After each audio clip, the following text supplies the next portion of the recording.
Today's episode of the Athletic Fantasy Baseball Podcast is brought to you by Topps.com and Topps Project 70. Topps is celebrating the 70th anniversary of its very first baseball card design with a new program that pushes boundaries while paying homage to the company's heritage. Project 70 has brought together creators of all kinds for this extraordinary set. Graphic designers, tattoo and graffiti artists, animators, illustrators, painters, and even a jeweler make up the artist roster, which includes names like Snoop Dogg, Action Bronson, Ben Baller, Jeff Staple, Tyson Beck, Alex Pardee, and more. Each artist will select their own MLB players and Topps designs from any year to craft a unique story. Ever wanted to know what Jackie Robinson would look like in a 1971 Topps design? Or how about Mookie Betts in a classic template from the 1960s? Or how about Darryl Strawberry with a literal strawberry for a head? Now you can. 3 new cards launch daily all year long on Topps.com and are only available for 70 hours before they're gone for good. And while you're there, be on the lookout for special cards. Head to Topps.com to learn more about Project 70 and to check out which cards are live right now.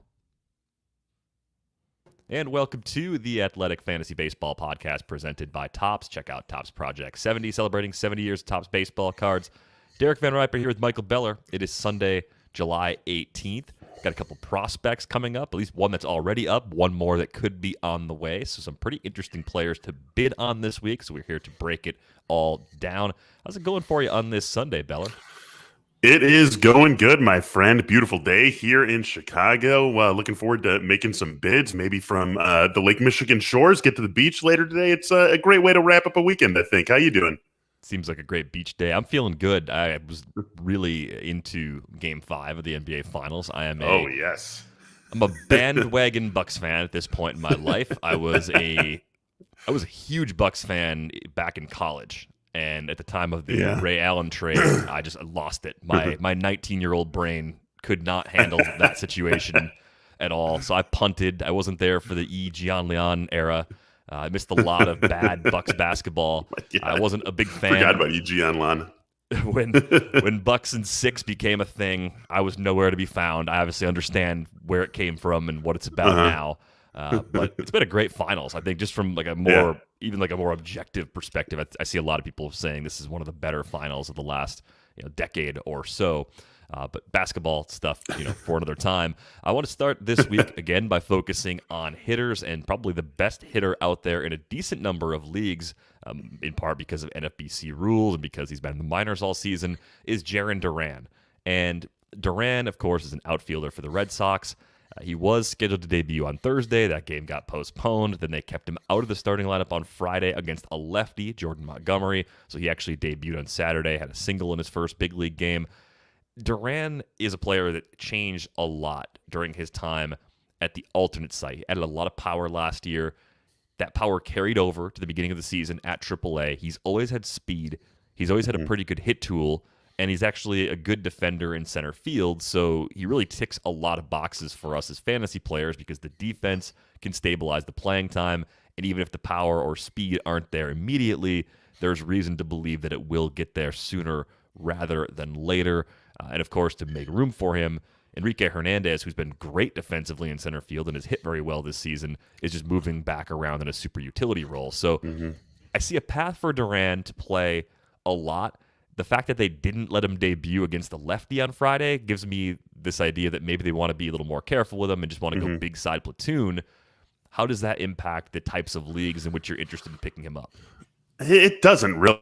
You still want him across the board. It's hard, right? On January 18th, how many realistic opportunities are you going to have the rest of the season to just add a guy who can make this sort of impact to your team, who can be a power speed combo player? So even if he is in a big side platoon, I still want him everywhere. Even if he's just going to play, 5 times a week, I want him everywhere because those could be 5 really good games a week, or 3 of them could be really good. They're going to get a lot of performance out of Jarren Duran, and the defense is going to keep him in the lineup. I wouldn't be surprised if he hits his way into being an everyday player, or maybe just as it was his literal debut, they'd said, let's put him on the best ground possible when he's making his major league debut and get him in there against a righty. So I feel like this is someone who, regardless of what his playing time expectations are right now, we know they're not zero, and we know they're not small. So I think you want him across the board, a big-time impact player in fantasy leagues the rest of the way. Yeah, I think with the comments that Chaim Bloom made about Duran's promotion, they seemingly want to keep him up for good. This wasn't we're going to bring him up and yo-yo him up and down. Obviously, that can happen. If he doesn't hit enough, he can go back to AAA for a few weeks before the end of the season, and maybe that happens in 2 weeks with the trade deadline just around the corner if they don't like what they see. But 15 homers, 12 steals at AAA in just 46 games this season. Just a really good, well-rounded player. I think we're hitting the point in the season, too, now that we're into the second half. If you had money left, if you have not been bidding aggressively, maybe you've been very fortunate with injuries or you've been unfortunate and people have just been outbidding you for players you want, you have to spend it somewhere. So I think Duran is one of the better hitters we're going to see get called up down the stretch. We could have a couple other guys. Bobby Witt Jr. could debut, or Adley Rutschman. Like the non-contending teams could bring guys up. We don't want to rely on that. So I think we're looking at like at least a 10% share of your original budget, but probably a bit more to get Duran because he can help in all the categories. If you had to push up even to 20%, assuming you had about half of your original budget left, would you be that aggressive for Duran given where we're at in the season? I think so. And for all the reasons you just said, right? You can't take this money home with you. You can't roll it over to next season in most places. It doesn't turn into literal money that you get to put in your pocket after the season. So this is going to be, I mean, how many guys? There is a non-zero chance that Jarren Duran is the best player taken on waivers from today through the rest of the season. We know that is true. And so I want to be in on that guy. So yes, I would be comfortable going 20, 25% of what I've got to get him. Yeah, so be prepared to spend up if you'd like Jarren Duran to be on your roster the rest of the way. Could be a nice payoff, though, given all the different categories that he contributes toward. I was a bit surprised digging into roster rates just a little while ago. J.D. Davis is available in a greater number of leagues than I expected, over half of CBS leagues, I believe. I'm definitely in on the bat. There's no question about that. And we just found out that Francisco Lindor has an oblique injury. It's a grade 2 oblique injury, so they're down one everyday infielder, which I think softens some of the risk of part-time guys chewing into Davis's workload in the near term. But what are your expectations for Davis going forward? Yeah, I'm with you too. I think he's going to play every day. I mean, this team in the Mets has really failed to take advantage of what's been going on behind them in the standings. They really had an opportunity to put some distance between themselves and the rest of the NL East over the last couple of weeks, especially once they got healthy, and they didn't do it. And it's in part because their offense just really has been uneven all season. Obviously, a lot of this had to do with injuries to guys like Davis, but the point remains that they need to be getting more out of the lineup going forward. And so I think that just adds up to J.D. Davis being in there every day, hitting right in the middle of the order somewhere. And so, like you said, the bat, I think we can buy the bat pretty comfortably at this stage of his career. And so I'm in on him too. An easy guy to get on board with all leagues, regardless of size, even regardless of what you have. Maybe you don't feel like you need a third baseman, but J.D. Davis is such a great player, period, that I would want to find a way to get him on my team unless I was like totally.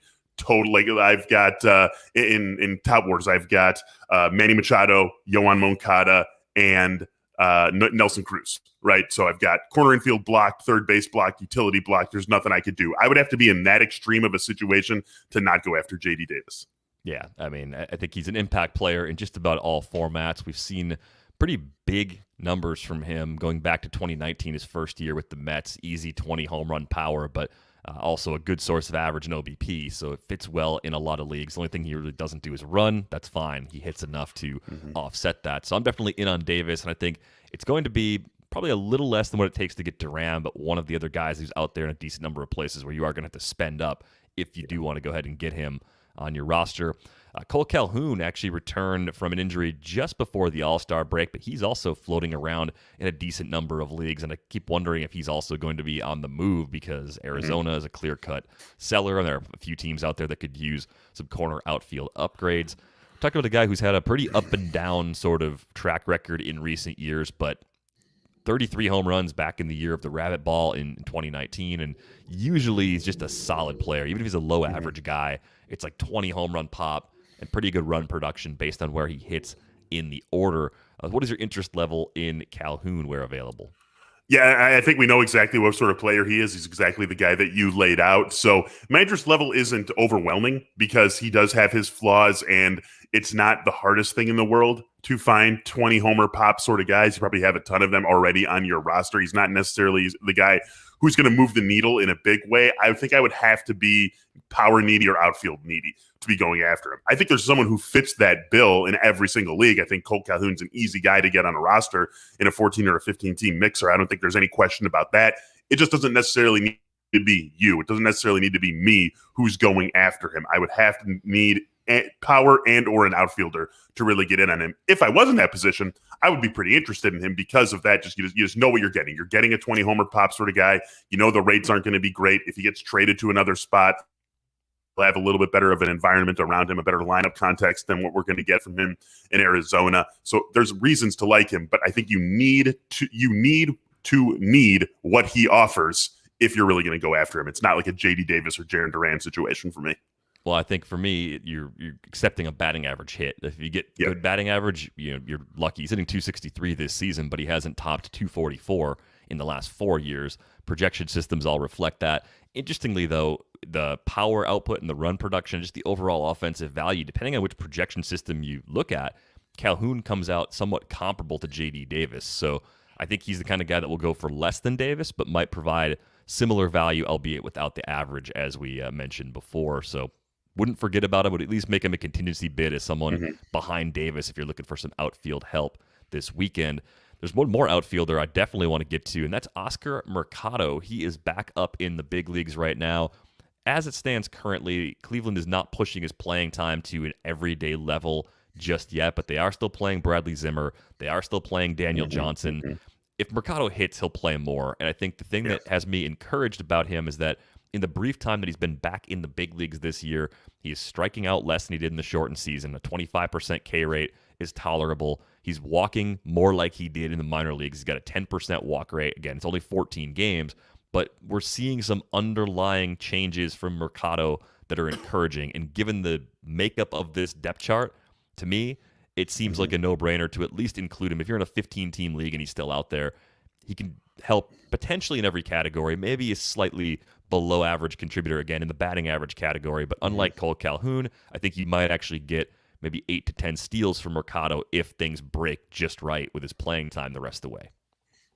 Yeah, not only because of what they're trotting out there in the outfield every day, but also where Cleveland sits in the standings. White Sox are starting to run away with the AL Central here. Doesn't feel like the Indians, as unlikely as they were at remaining in the race in the first half, doesn't feel like they're going to push the White Sox or really push for a wild card spot. And Oscar Mercado's a guy who, this team is not that far away from competing. Oscar Mercado could be the guy who is an important player on the next good Cleveland team, the next contending team in Cleveland. Definitely could have Oscar Mercado as its everyday center fielder. So I think the Indians owe it to themselves to see what they have in him the rest of the way. I don't see him becoming an everyday player without hitting. He's not just going to get that by dint of his reputation, but I do think he's going to play a lot, and I do think there's a clear, obvious path to him being an everyday player. The speed's going to be there for him. There's always going to be a little bit of pop in this bat as well.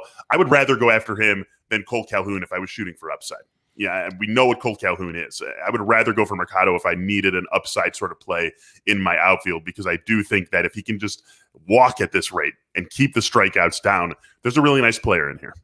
I think you can keep the bids pretty light in the leagues that use FAB too, probably in the 3 to 5% range at most. Maybe that past reputation, the excitement we had about him going into the shortened season, maybe that's still lingering in some places, but I do like what he brings to the table. And I'm probably opposite you in this one, where I'd prefer Calhoun to Mercado, but what I need categorically could also guide that decision too. If stolen bases are really clumped together in a league, that could be enough to go ahead and prioritize Mercado instead. I guess the other thing to think about too, if you expect Cole Calhoun to be traded, maybe he's on a team that's so much better than the Diamondbacks that they can back off his playing time a little bit. He's a regular but not an everyday sort of guy there if that happens. Whereas Mercado, they could go the other direction. They could literally play him every day for the final 2 months of the season. They should. With reason, if they don't change up the outfield mix in the near future.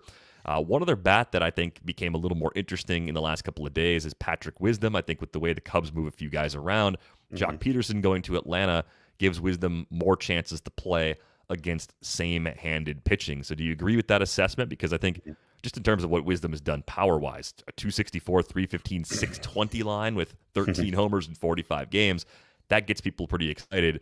there is a question of plate discipline here. Only 8 walks against 51 Ks in those 45 games. But is Wisdom going to play enough and do enough damage to become more shallow league relevant now that Jock Peterson's out of the picture? Yeah, I think so. And Chris Bryant could be out of the picture too. And then he would really be locked in as an everyday player. I think the power's for real. I mean, the 13 homers in the 45 games, that speaks a lot for itself. But he had 31 homers in 2019. We all know what 2019 was at the AAA level. 31 homers in 2017. 15 homers in just 421 plate appearances in 2018. So the guy can mash. I mean, the guy can hit for some legitimate power. You're going to get that from him. And you're going to get him playing mostly every day with the Cubs in obvious sell mode. And it will be every day if they do indeed find a taker and move on from Chris Bryant. So I think Patrick Wisdom, if you need the pop, he's going to provide it, and he's going to get to play for this team basically every day down the second half. So I think an easy guy to get on board with if you're looking for power.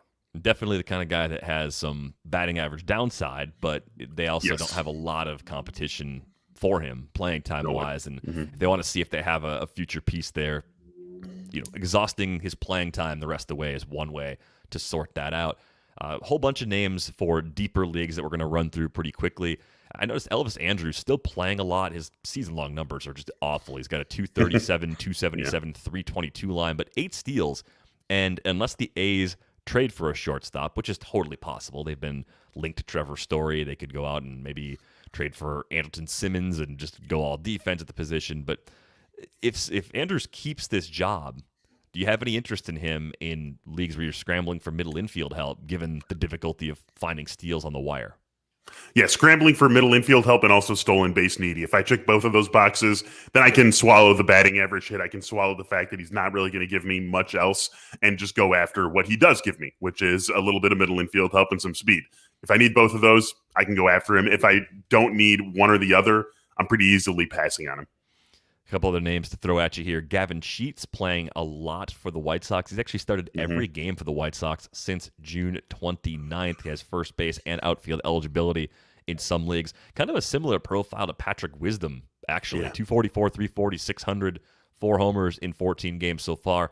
We know Eloy Jimenez is making a lot of progress in his rehab assignment, so I think once he comes back, that could crowd things in a way that makes it more difficult for Sheets to play, given that Jimenez is going to be limited to left field and DH, and then Vaughn is in that mix along with Abreu. But Sheets can at least play in right field, and if they don't want to play Brian Goodwin as much, there's a path for Sheets to hang on a little longer, at least until Luis Robert comes back a bit later this season. How do you view Sheets going into bids today? If I need short-term power, I can go after him. I would also be concerned about the White Sox being active in the trade market over the next 12 days. I would expect this team to go out and make a move with the fact that they can pretty much lock up the AL Central and be real players in the postseason. But even with Jimenez and Robert back, they probably need another bat somewhere on this team. So I wouldn't be surprised to see them go out and get that in the trade market.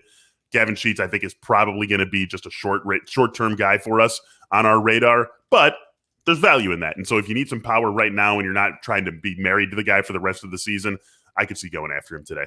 From a current member of the White Sox to a former member, Adam Eaton. Now with two-time Angels, former member. yeah, I don't think he's ever going to get that third opportunity, but bad enough to get DFA'd by the White Sox. Is there any reason to believe that Adam Eaton gets back on track in Anaheim, where they have Joe Adell waiting in the wings, and Adell, to his credit, has been striking out less at AAA in recent weeks? Any reason to think Eaton has more than AL-only league appeal? I don't think so. I really don't understand why the Angels even made this move, to be perfectly honest. I mean, you got to fill spots. You need bodies, right? But there's just really nothing here for a non-contending team to be trotting a guy like Adam Eaton out there every single day. So I would expect, little playing time, or the playing time that he does get is really not going to give us too much in the fantasy world. I don't see, after what he gave the White Sox and didn't give the White Sox, expect him to do something different in Anaheim. So I'm staying away unless I'm AL-only outfield needy. Hey, the Angels have a 13.4% chance of making the playoffs according to Fangraphs. they're still hanging around. Adam Eaton makes that like 13.2%. I think it does go down with Eaton. I think they should have taken the chance on Adell. So yeah, Eaton for me, a mono league player. A couple other mono league players I just want to mention. Derek Hill back up for the Tigers right now because they DFA'd Nomar Mazara. And I think once Robbie Grossman gets traded, I'm just kind of writing that in ink. Robbie Grossman will get traded between now and the deadline. He's a nice player. He'll be a good upgrade for a contending team. Sure. once that happens, I think you could see Derek Hill play a little bit more. Former first-round pick, added some power a couple years ago. He's always had speed. Just a really interesting guy once he gets the chances to play. Until that happens, I think we have to wait and use him mostly in AL-only leagues. I mentioned that Francisco Lindor injury. It's a grade 2 oblique strain. It looks like Luis Guillorme is going to get most of the playing time at shortstop in the short term. We'll see if the Mets are interested in acquiring another shortstop option at the deadline as well. And then there's Kelvin Gutierrez. This is a really deep league pull. Traded from the Royals to the Orioles, called up before the break. Really in the minors, hasn't shown a whole lot of power. Steals a few bases, hits for a decent average, but the time he's been in the big league so far with Kansas City has offered very little with the bat. Just the kind of guy that did get a park upgrade. And in very deep leagues where all you're looking for is someone who plays, Kelvin Gutierrez at least ticks that box, even if he doesn't bring a whole lot of skills behind it. So a few deep league names out there for those of you playing in 20-team mixers, AL and NL only leagues, or at least if you want to throw those guys on your watch list. Hill is probably the most watch list relevant guy for mixed leagues in the long run. Yeah, I agree with that, and it's because of the playing time expectations. I do think that Robbie Grossman does find a new home. The Tigers find a new home for him on a contending team, and then Hill could be playing a lot. So that's really the only reason. And these other guys, I don't see either of them graduating beyond those mono league 20-team mixers, things like that. That's where they're going to live for the rest of the season, I think. Yeah, I'm just thinking about an Akil Baddoo, Daz Cameron, Derek Hill outfield. That's a pretty fun outfield. Yeah. At least one where you might have a couple guys who are going to be on your next good team playing in it if you're the Tigers. So we definitely want to see that. The right outfit can bring out something special in us, and with Indochino, creating your best look yet could be more affordable than you think. It may have been a while since the last time you had an excuse to dress up, but whenever that next chance is, make the absolute most of it with Indochino. Ordering online with Indochino couldn't be easier. Indochino offers completely custom-fitted suits, shirts, casual wear, and more at surprisingly affordable prices. And every piece is made to your exact measurements, and you can customize every detail. Choose everything about your suit, from the fabric, lapel, monogram, and statement linings. And doing that, you can create a suit that fits you and your style perfectly. And the best part, Indochino's suits start at just $399 with all customizations included.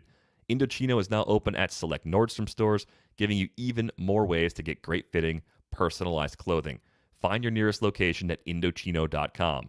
Right now, you can get $50 off any purchase of $399 or more by using code ATHLETICMLB at checkout. That's a $50 off of a purchase of $399 or more at INDOCHINO.com with the promo code ATHLETICMLB.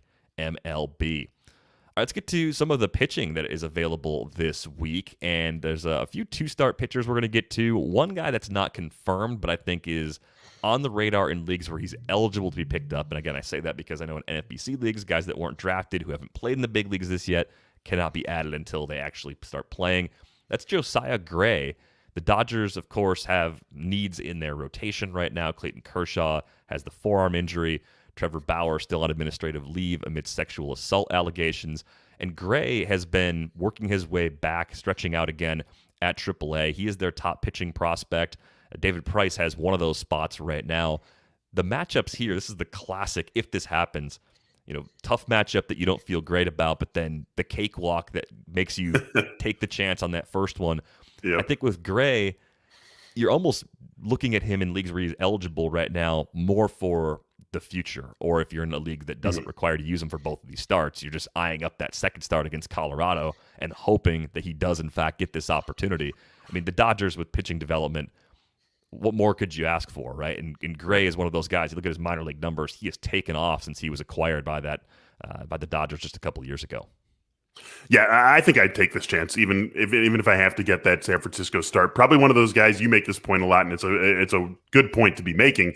One of those guys who maybe would be further advanced if he didn't lose the 2020 season. Maybe he would have graduated to the AAA level in 2020 rather than having to wait to 2021 to pitch at that level. So I think there's a lot here to like, and I do think that Colorado start is worth getting him in there, even if I have to live with the San Francisco start, because as long as he can give you 5, even if he just gives you 5 innings, the win upside is going to be immense against Colorado, and it's going to exist against San Francisco because the Dodgers are a pretty good team. So even though that's a tough matchup, could very easily win that game too. So I do want him. And as you said, this could be someone who sticks in this rotation a long time, depending on what happens with the other starters in it. So I do like this. I think this is a nice, aggressive move to make on a guy who could provide us with a lot of value over the next couple of months.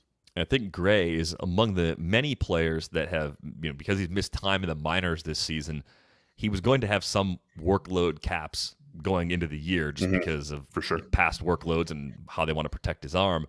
He's only thrown 15 and 2/3 innings so far this year, so I don't think they have to really hold back on how they use him the rest of the way. Like, he's got plenty of innings left in the tank based on whatever they wanted him to throw this year because of the time that he has missed. But I definitely am interested if they give him that opportunity. It was a shoulder injury, so we'll see where the stuff's at. Looking at the last couple outings at AAA, last time out, 4 and 2/3 innings against Reno, 3 earned runs, 4 hits, 7 Ks, no walks. So that's really encouraging. A 22-2 strikeout to walk ratio for Gray so far this season in the minors. Some guys who are absolutely available in leagues right now include Caleb Smith. I think we talk about Caleb Smith every other week or so. Postmaster General, of course we do. He just lives right there in that roster threshold for 10 and 12 team leagues, especially. In 15s, he's probably held a bit more consistently unless you run into some injury trouble. But this is a pretty nice combination of matchups. Home against the Pirates, absolutely. Road against the Cubs, okay, not a soft landing spot, but not necessarily a spot where you're afraid to throw your mid-range starters. So where available, what's your interest level in Caleb Smith? Great two-step. I think he gets a lot of strikeouts this week. And even though it's been, pretty uneven performance for Caleb Smith this season, a 4.5 ERA that pretty much every single ERA estimator, no matter which one is your favorite, says he's earning.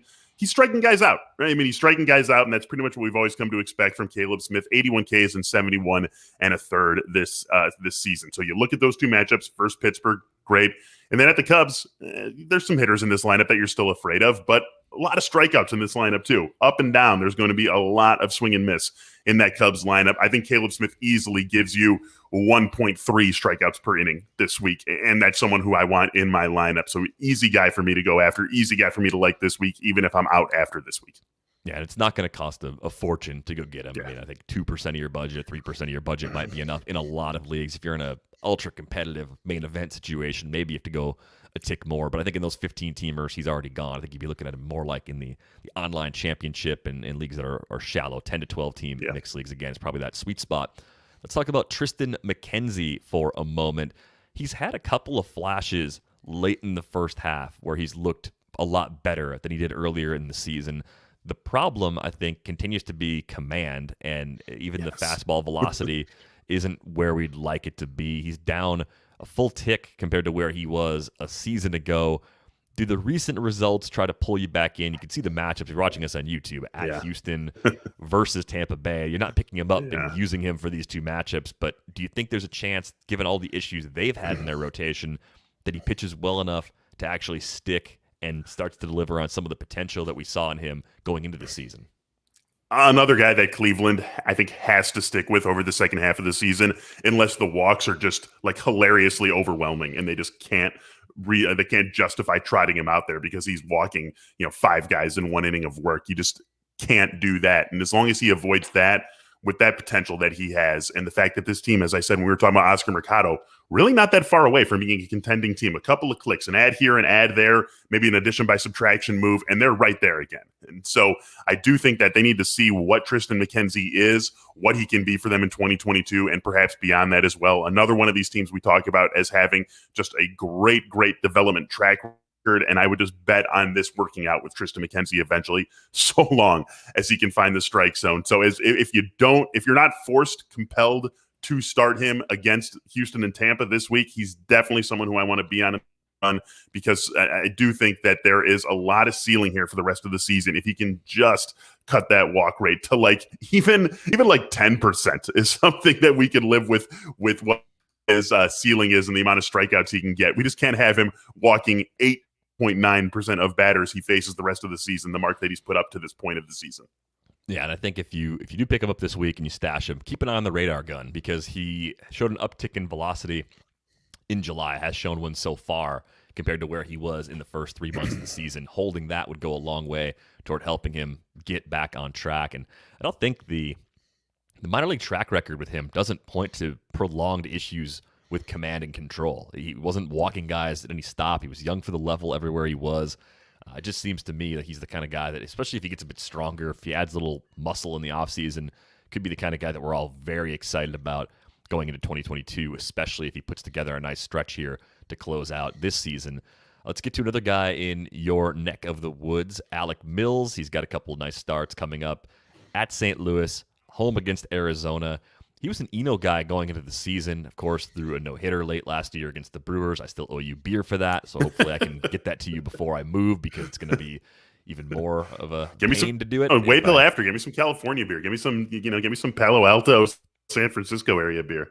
Oh, you want that instead of the Spotted Cow? That's fine. I can happily oblige. It is beer owed, regardless of what you want. I have to cover it. So I'm looking at Mills, and he's been brutal so far this year, just in terms of results. But the underlying numbers aren't that bad, just in terms of the K rate, the walk rate. That stuff all kind of looks like it did a season ago.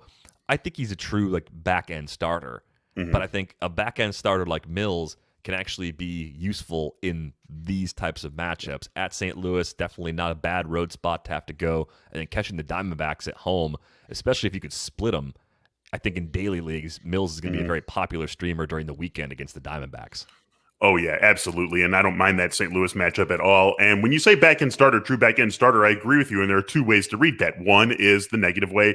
He's a true back-end starter. He's nothing more than that. He's a number 5, whatever. But there's also the positive way that, hey, this is a guy who is for sure good enough to stick in a major league rotation as a 4 or a 5. And as long as those are the expectations you have for him, he's not really going to disappoint you. And so I think that a guy like that, matchups like this, certainly that Arizona one, pretty easy guy to get on board with. I like Caleb Smith better. If I can only have one of these guys for their 2-step this week, I would go for Caleb Smith first because of the strikeouts I expect him to give you. But this is a nice fallback option if you do miss out on Caleb Smith. Yeah, I would say a near min-bid sort of guy, not necessarily someone you're going to hold on the roster beyond these 2 starts. A very, very schedule-dependent player, but I think he is a bit better than he's pitched to this point here in 2021. Got a forgotten guy on the rundown today. That's Touki Toussaint, and the Braves, of course, have a lot of injuries in their rotation, so the door is open for him to possibly claim a spot and hold on to it for a while. I think the prospect luster has definitely faded, and we're talking about a guy who's coming off of a shoulder injury, so expectations in the short term should probably be dialed back, but given the need there, and given that he was pitching well on his rehab assignment, back-to-back outings where he went 6 innings, I don't think he faces significant in-start workload restrictions with Atlanta possibly pushing him out there for these 2 matchups. You like that he went back-to-back for 6 innings in those last 2, because not only does it tell you that they're probably not going to really restrict his workload, but it tells you that that shoulder's probably feeling pretty well too. And so they don't feel any need to restrict his workload based on health either. So that's really nice. And so you like to see that. Still think this is a low priority sort of guy. Still think this is a pretty much a min-bid situation, especially if you do have to start him after adding him because of that matchup that he's got with the Padres to kick off this week. But someone who does have a little ceiling, someone who does have a little bit of identifiable upside, and that's something that we're always looking for at this stage of the season, because you're not really going to just add guys off the wire who can maybe stick in your rotation for the remainder of the season. I don't think Toussaint quite gets to that point, but there's still a little bit of luster here where we could delude ourselves into believing that he gets to that point. So if that's what you're looking for, I would go after him. I do think that the other guys we've talked about as pure 2-start pitchers are pretty easier guys to get onto your team, easier guys that you're going to want on your team more than Toussaint. Yeah, I think Toussaint probably for now more of an NL only sort of pickup and a watch list guy in most mixed leagues. If your ratios are just decimated and you are just trying to play catch up and hoping to be right with 2-start pitchers and close the gap, maybe get a couple points in ERA and WHIP by the end of the season and chase wins and Ks. In that scenario, I think you could probably talk yourself into him as a min-bid or contingency bid player in a 15-team mixed league. I wouldn't go anything more shallow than that right now, especially with these matchups. But nice to see him healthy again, and hopefully we'll see better control from Touki Toussaint this time around. That's been a major problem for him, really going back 3 years now in Atlanta. Just walks the world, but has the ability to miss some bats. And if it doesn't work for him as a starter, we are probably hitting that point in his career where they'd probably shift him into the bullpen and see what he can do there. Braves also turning to Kyle Muller right now. Same matchups there. I don't see a whole lot to get excited about with Muller. I think he's got same. slightly below average stuff and just kind of average-ish command. So I don't like these matchups. I think I would put him behind Toussaint if I'm looking at these guys in really, really deep leagues. And then I saw a name that I was not very familiar with on the grid, Spencer Watkins, who is starting for the Orioles. When I saw S. Watkins on the RotoWire grid, I thought, Sammy Watkins is going 2 sports now? I know he's with the Ravens, but he's also just moonlighting with the Orioles? No, not the case. At Tampa, at Washington, nothing really going there. I think kind of like Muller, I looked at the underlying numbers, didn't see anything in that profile that stood out to me as particularly strong. Yeah. So I would say AL-only leagues if you're in that desperate situation I described, and probably only then. So not really any appeal for Spencer Watkins at this time. Let's get to some of the one-start pitchers available. A little more to choose from over there. Eric Lauer, who has pitched to a sub-4 ERA and just over a strikeout per inning thus far, home against the Royals. So classic pitch and ditch opportunity here to tip the cap to the old fantasy 411 show on MLB Network. But are you in on Lauer for this week just as a streaming option? Absolutely. A very easy pitch and ditch option here. And a guy who, going back over the balance of his career back to when he was with the Padres and what he's done this season with the Brewers, he's basically a strikeout per inning guy. I think we can pretty much count on that, earning his sub-4 ERA to a certain degree as well. This is a great matchup. A guy who is always on our stream radar because of the things that he does provide us, and in pretty good supply and also in pretty good reliability. I mean, this is someone who doesn't really blow things up too often. So I do think that Eric Lauer, nice matchup with the Royals, easy guy to get on board with, and I like him better than some of the, I would rather go for Lauer than Toussaint, for example, unless volume was really a consideration for me. But if I wanted the best pitcher in the best spot, I would go for Lauer here and just get one start out of him.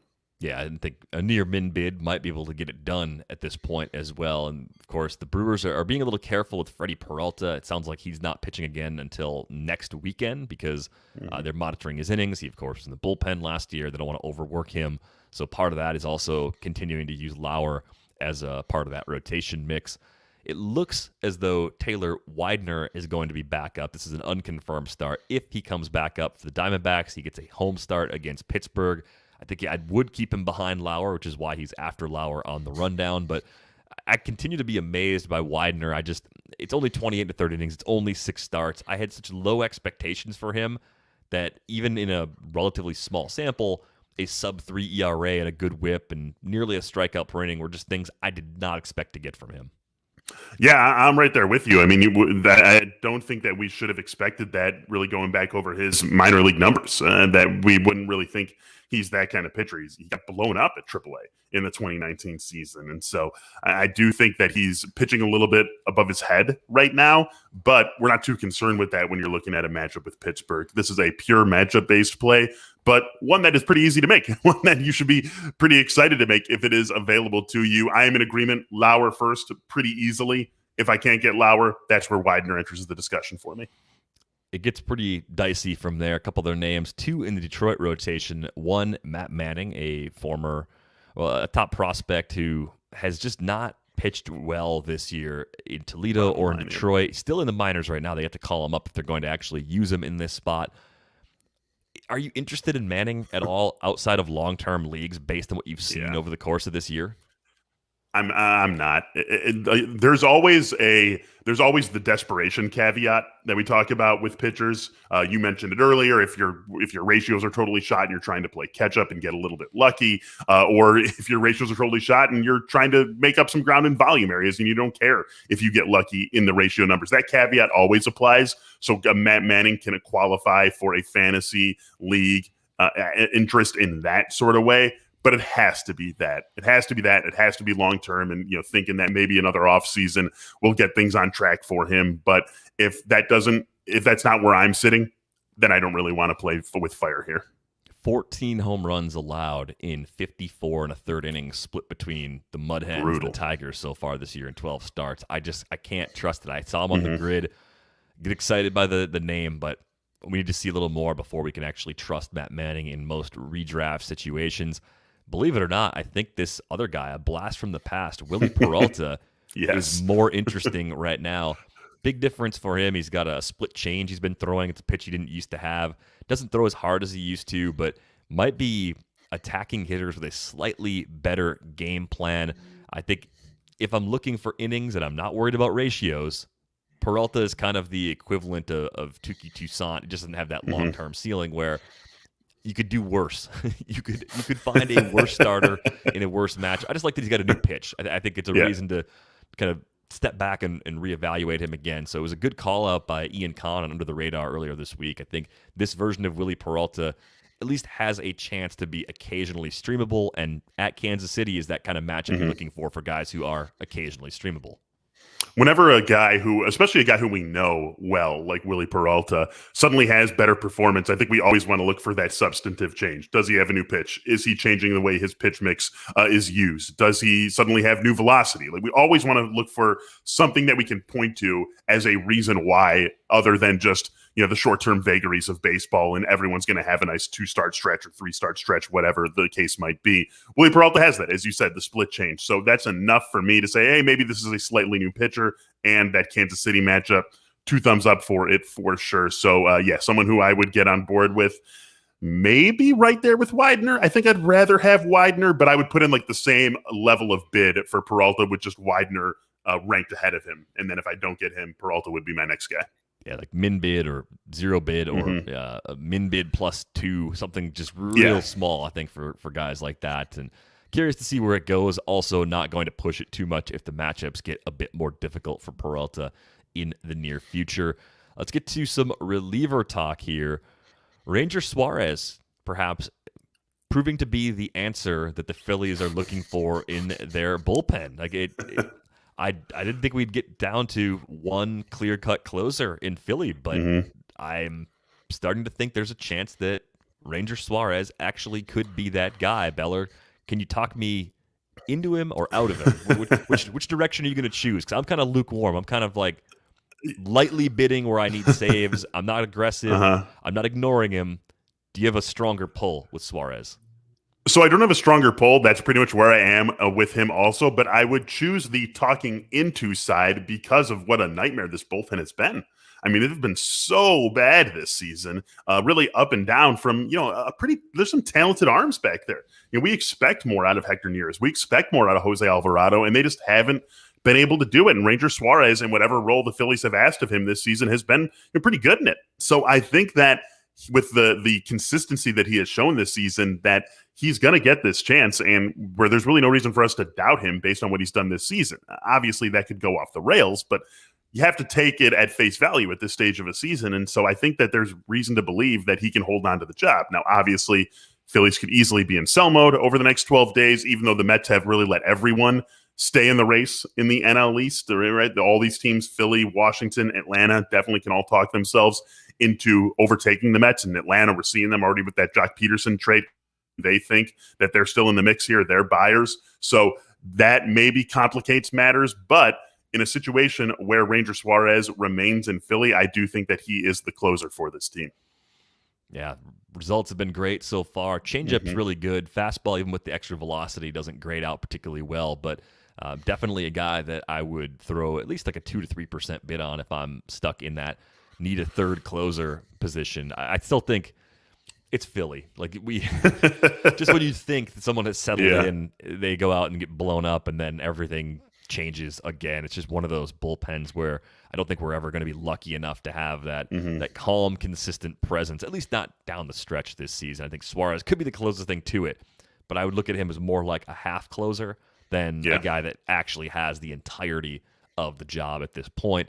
I want to bring up a guy we talked about last week again. Paul Seawald continues to pitch well. Kendall Graveman made a mess that he couldn't finish on Friday night. Seawald came in, cleaned up, and actually got the save. We've talked about Graveman as a guy that we expect to be traded at the deadline because the Mariners should fall out of playoff contention in these next couple of weeks. So I just want to throw him out there again because he continues to pitch really well. The ERA sits at 1.38 and the whip a tick below 1 at 0.96. 44 Ks in 26 innings this season for Paul Seawald. He's been awesome, and I think the concern here is that he gets traded too. Right? Like, he could very easily get traded to a team that's looking for some setup help and looking for some back-end bullpen help, and suddenly this potential closer in waiting just becomes or remains a very good setup man. So I think that's the risk with Paul Seawald, but what are we talking? I mean, we're not talking it's going to take a huge bid to get him. Well worth the risk of him getting traded elsewhere and remaining this sort of player in the fantasy world for the type of pitcher he's been and the payoff that could be coming if Kendall Graveman does indeed get traded and Paul C Walt remains in Seattle. Because unlike Philly, if that does happen, I think C Walt pretty easily is the next guy up. And with the way he's pitched this season, we should have a lot of confidence in him pitching well enough to retain that job. There's also always the factor of him being a good enough pitcher, getting enough strikeouts, getting good enough ratios that he can give you a little bit of value, even if he's not saving games or if he is sharing the closer's job. There's a lot to like here. The only real risk of him not having any major fantasy value is if he too gets traded and remains a setup man elsewhere. Yeah, I want to just put this one out there in a real simple toss-up. Suarez or Seawall for the rest of the way in leagues where they're both available. Give me Seawald because of those strikeouts. 44 and 26 really jumps off the page. Yeah, stuff appears to be just a little bit better. One more possible closer in waiting that we're keeping an eye on is Anthony Bender in Miami. 35% K rate this season, gets a lot of outs on the ground. He's got a 178 ERA, plenty of Ks. It's not the elite like 15 Ks per nine that you get from a lot of closers, but nearly 12 Ks per nine so far this season with 40 strikeouts in 30 and a third innings. Doesn't have an issue with walks, doesn't have an issue with home runs. Just looks like a guy that if he does in fact take over, he could be maybe the best Marlins closer that we've had at our disposal all season. Yeah, he definitely could be. I mean, Yimi Garcia definitely had his run earlier in the year, but been pretty shaky of late, and shaky to the point where I wonder if he's even as attractive on the trade market as we assumed he was a couple of weeks ago. Maybe he's not. And so I would be a little concerned about that if I were going after Anthony Bender, of Yimi Garcia remaining in Miami and figuring things out enough to stay in the closer's role. But again, a guy who the rewards clearly and comfortably outweigh the short-term risk of him not taking over the closer job in a way that we're looking for. And you do like that 12K per nine, not the elite number, but still enough that he's getting you those strikeouts whenever he does come in. So I think he would definitely be behind Seawall for me. And I think he would be behind Suarez too, if I'm hunting for saves and hunting for closer and waiting sort of players on the wire later today. But I'm not depressed if he's my fallback. I'm not, I still feel good about him being the guy who I get this weekend if I miss out on Suarez and Seawald. Yeah, good contingency option if you're just looking to fill out that ninth spot in your lineup and want someone that can help with the ratios and maybe eventually help you out with saves as well. Got a question here from Jim. I like that he included speed round through all 30 teams and who their closers are respectively on August 1st. Let's try this. So I'll name the team and the current closer. We'll see if that guy keeps it. I got to pull up roster resource. Yeah, I was going to say Angels, Raisel Iglesias. Are they going to trade him or are they going to keep him? I'm going to say Raisel's their closer. Yeah, I think they're still going to trick themselves into trying to contend. Astros, Ryan Presley, still the guy, I think, No after doubt. the break there. A's, still Lou Trevino, or do they trade for somebody? I'm going to say Trevino. Yeah, he's pitched pretty well. Blue Jays, this is one where I could see a change. I would say the Blue Jays are on that short list of teams that could be acquiring Craig Kimbrell. So for sure. Romano, Dolis, those guys should be in the bridge. I'm gonna say Kimbrell goes to Toronto. I thought they needed a reliever in the offseason. They tried to get one. Kirby Yates got hurt, and I think they're going to go ahead and push some chips in and go after Craig Kimbrell. Would love to see that be the case. 7.5 behind the Red Sox, 6 behind the Rays. It's an uphill battle for them, I think, to make the postseason this year. I think the acquisition cost is too high for Craig Kimbrell ultimately for them because there's going to be a lot of contenders for him. I say it's still Romano. I'm out of my mind, apparently. Let's go to the Braves. I think Will Smith stays there. That they're probably just going to try and hang around. He's a multi-year deal guy, so probably not going anywhere. Brewers will still be Josh Hader. Cardinals, I think, will still be Alex Reyes. Still lots of control left on him. He's pitched really well. No reason to go away from him. We've talked about the Cubs. If they trade Kimbrell, Ryan Tepera, is he the guy, or is he also traded? So it's someone else entirely. Yeah, you know what? I'm going to say that, that's what happens. That Kimbrell goes, Tepera also goes. And you know what? I'm going to say they just pull it all off, and Andrew Chafin goes as well. I think we're Dan Winkler as the Cubs closer on August 1st. Dan Winkler. But I think that's the order. It's Kimbrell, Tepera, Chafin, Winkler is what you're looking at as the Cubs closer pecking order. Here's another one, the Diamondbacks. I mean, Joakim Soria probably ends up in a contending bullpen. I said back in the beginning of the year, J.B. Bukauskas should end the season as the D-backs closer. So I'm going to stick with J.B. don't they have to throw him in there if and when they trade Soria? I mean, what are you doing if you're the Diamondbacks and you're not putting Bukauskas? I called it a couple weeks ago when we were talking about him, like literal high leverage situations because of just how we define that, but low leverage in the terms of how much the wins and losses actually mean to the Diamondbacks. So you get these low leverage, high leverage situations for a guy who could be your closer on your next contending team. No brainer that he should be the closer for this team on August 1st.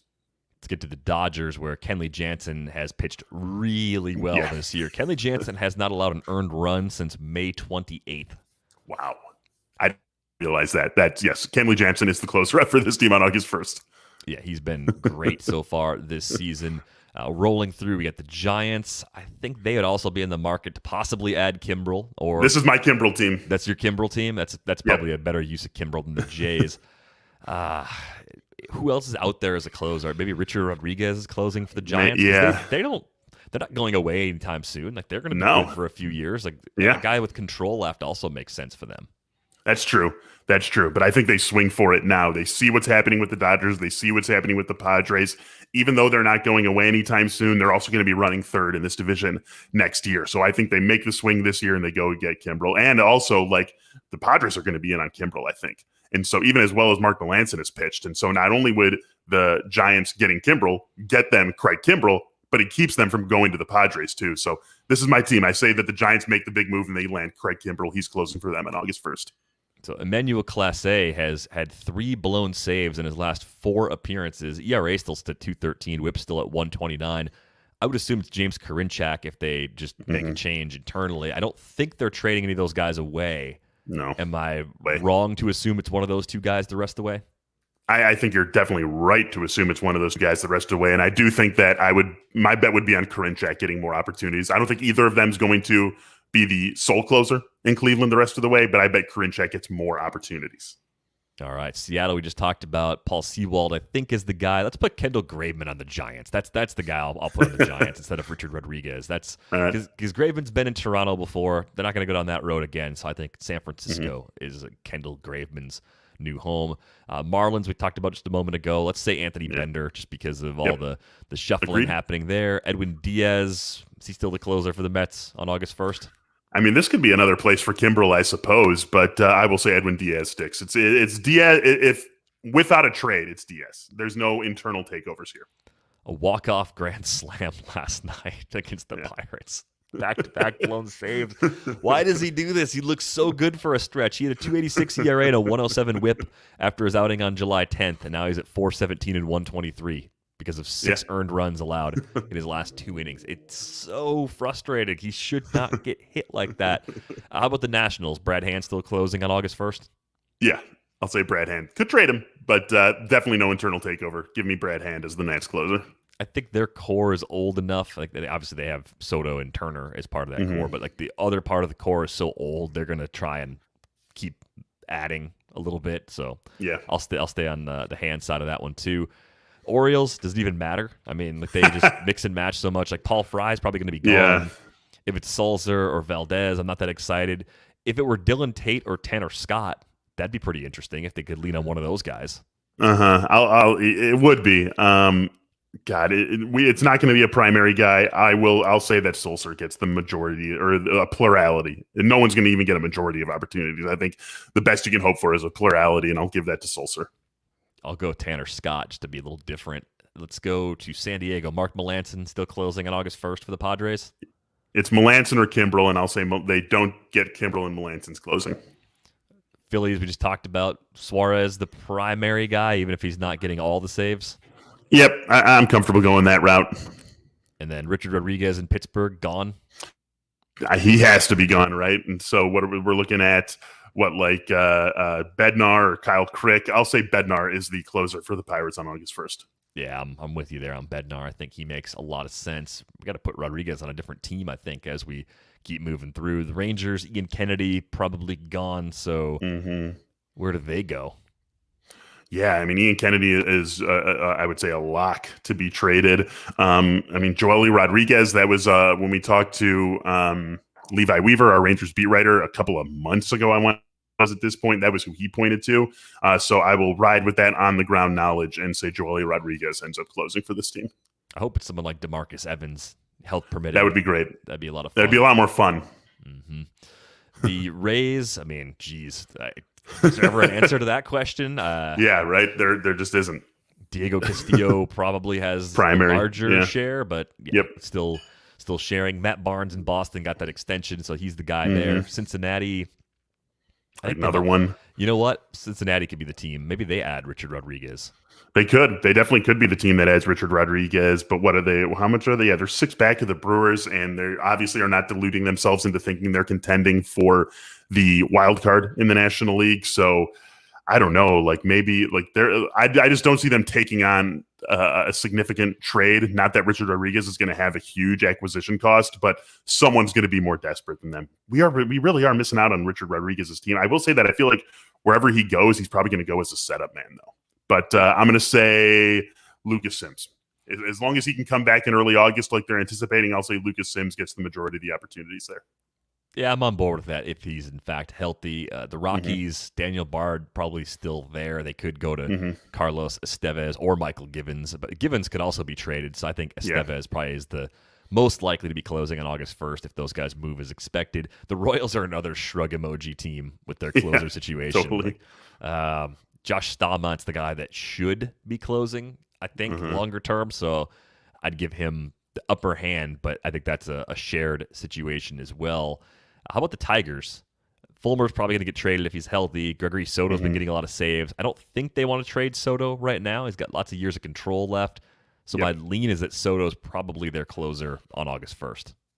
Totally with you on that one. And I think, Fulmer is making the recovery on the timetable that they were expecting. So I do think he gets traded, and Soto's got the closer's job essentially locked down. I think the Twins, they have one more year of Taylor Rogers before free agency, so he could get traded. People don't talk that much about it because he's expensive next year.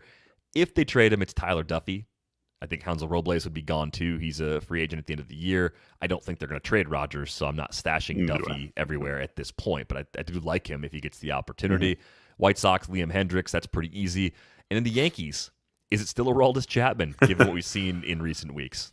I think it's still Aroldis Chapman. We've done this dance with Chapman before where he has a couple of bad outings and he gets set down for a little bit. The Yankees have the luxury of being able to do that because they have guys like Chad Green and Zach Britton, but Chapman's going to be this team's closer. No doubt about it. Seems like it, but hopefully that helps some people out there. Good question, Jim. Speed round of all 30 teams and who we think the closers are going to be when the dust clears after the trade deadline. If you don't have a subscription to The Athletic, now is a great time to get one. $3.99 a month gets you in the door at theathletic.com/fantasybaseball podcast. On Twitter, he's at M. Beller. I'm at Derek Van Riper. We're back with you on Tuesday with Under the Radar.